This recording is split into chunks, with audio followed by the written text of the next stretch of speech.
Hello everyone, I am Anurag Dutta and today I am going to present the paper contrasting parallelized with sequential sorting at the 7th IEEE International Conference on Recent Advances and Innovations in Engineering. This is me. I am currently an undergraduate at the Department of Computer Science and Engineering at Government College of Engineering and Textile Technology, Shirampur, Calcutta, India. This is my guide for this paper, Mrs. Manjuri Shaha. She is an assistant professor at the Department of Computer Science and Engineering, Government College of Engineering and Textile Technology, Shirampur, Calcutta, India. So, let us begin with the introduction. Firstly, sorting algorithms are the set of algorithms that arranges some data elements in monotonically increasing or decreasing order by its magnitude.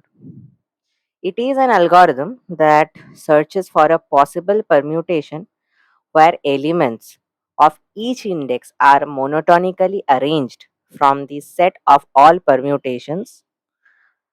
It is guaranteed that there will always exist an instance of pi, like there will be existing one such permutation, such that the ith element or ith index in that particular permutation would be greater than the next index, or it would be less than the next index if they are sorted in increasing or decreasing order respectively. Now, n is the cardinality of the data set that we would be dealing with. So far, in nearly half a century of advances in computer science, the fastest algorithm developed so far manages to scoop out the necessary permutation in logarithmic time amortized with linear time multiplicatively. It could be mathematically proved that the minimal time required to sort a data set would be of the order phi log base 2 phi. Now, phi is the cardinality to be specific. Now, sorting in terms of searching, each element that we are like willing to sort, like each element of the data set that are willing to be sorted, is eventually searching its accurate place in the set. So let we are interested in evacuating the element alpha I at its original place. Now to get to its original place, we will have to search at n places in maximum. Now once it is dropped at its original place, we will move to the next element of alpha I, and to evacuate it to its actual place, we will have to search at most n minus 1 places, and in this the number of places to be searched varies like n minus 3, n minus 4, n minus 5, n minus 6, and it would be going up to 1. Now there are a lot of searching algorithms like linear search, binary search, interpolation search, but as we know, the fastest searching algorithm devised so far is the binary search, which searches at logarithmic time. So the total time would be summation of log base to n minus I. Now this I would be iterating from 0 to n minus 1, which would add up to log base 2 of n factorial. Now if we make use of the Stirling's approximation, we would get this to be approximately equal to n log n. Moving forward, we would like to talk a little bit about the graphical processing units. Advances haven't been possible from the last 5 decades on the sorting algorithms. Now, in the general sorting or the sequential sorting, we are forced to run the n iterations of searching.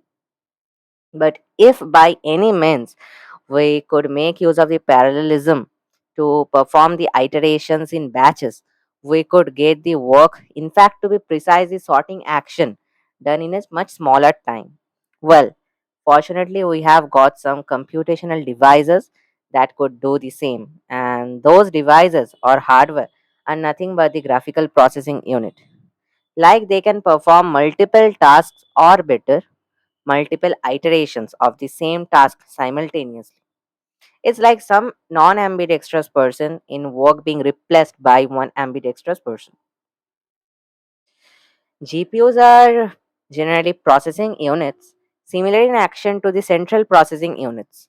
The major differences between these two hardware is the computational power based on core count.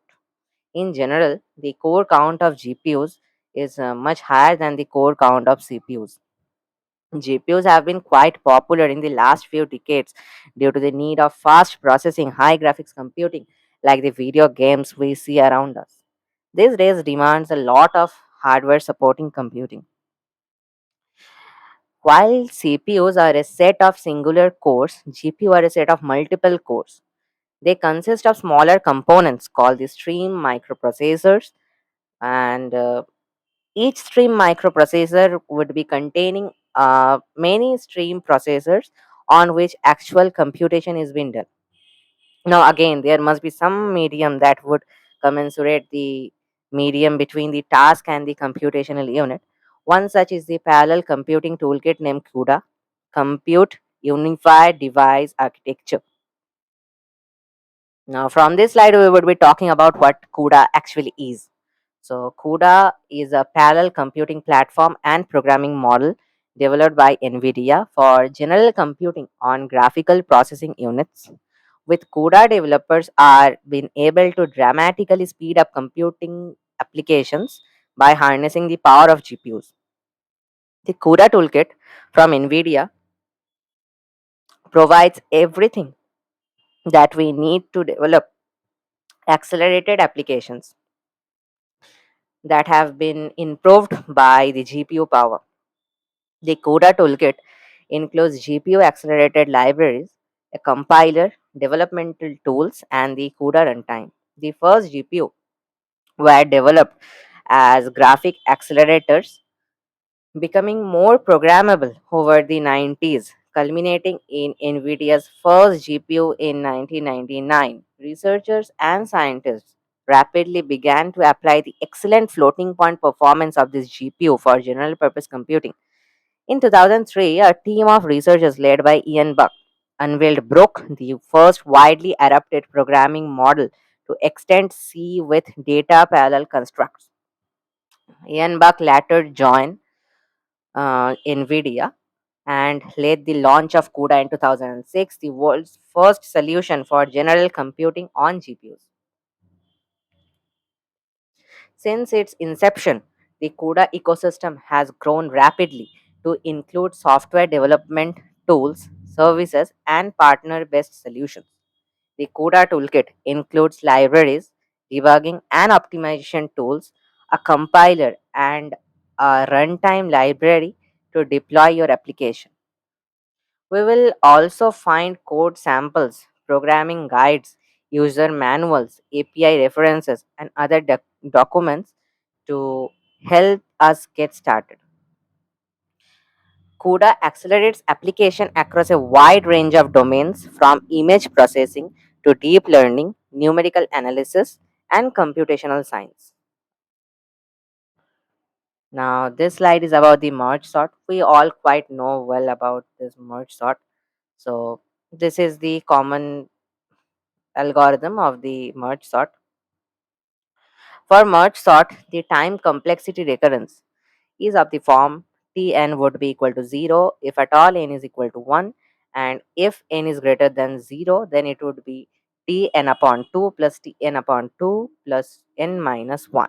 Now, this closed computed form would be like theta n log n, theta of n log n. So, theta is the average case time complexity. The merge sort is one of the advanced sorting algorithms, but there exist certain naive, like not so good kind of algorithms that take exponentially high time. One such is the permutation sort. In permutation sort, we simply generate all permutations of the element present in the list, and on a later note, we would check the monotonicity of each permutation. If the tendency of monotonicity is constant, we declare that permutation of as the sorted list. Now, generating all permutations will be taking a huge time, like it would be exponential in nature. We will implement the merge sort algorithm by making use of the computational power of CPU, while we will be making use of the computational power of GPU for the permutation sort. And we will be performing this too by using the NVIDIA's CUDA toolkit. The contrast will be laid on the basis of both worst and best case scenario respectively. The contrasting feature that have been seen over here is like follows. In the best case scenario for both merge and permutation sort, we will have the best case, or they will be attaining the best case scenario if and only if the elements of the list that is intended to be sorted is already arranged in increasing order by its magnitude. Compiling the results obtained from these approaches, we have noted down the aspects of both the techniques, and the cardinality of the dataset was varied according to the law. The cardinality of the ith set would be equal to 10 times the cardinality of the set that is previous to this ith set, that is I minus 1th set. So for best case we would be getting something like this. It is quite observable that the time taken by the GPU is quite like constant, but the time taken by CPU is going on increasing. And for like the first two rows, we could see that the time taken by the GPU is like greater than that of the time taken by CPU. But later on, if the cardinality gets increased, it is quite observed that the reverse scenario is there. The same is with the worst case scenario. So now we would reach to a conclusion of our paper. It is evident from the tables that time taken by the CPU is much greater than that of the time taken by the GPU for all data sets having cardinality greater than or equal to 100. In the otherwise cases, it would be the time taken by CPU is less than that of the time taken by GPU. The main reason behind this cumbersome result is quite simple. GPUs are designed in such a way that they fill up the different types of their memory before computational advancements, while CPU tend to work more on the computation sector at first. Thus, from this work, we could conclude that the fastest sequential sorting, merge sort, is slower in action for large cardinality of the dataset it's working on, when contrasted with the most naive sorting technique, permutation sorting.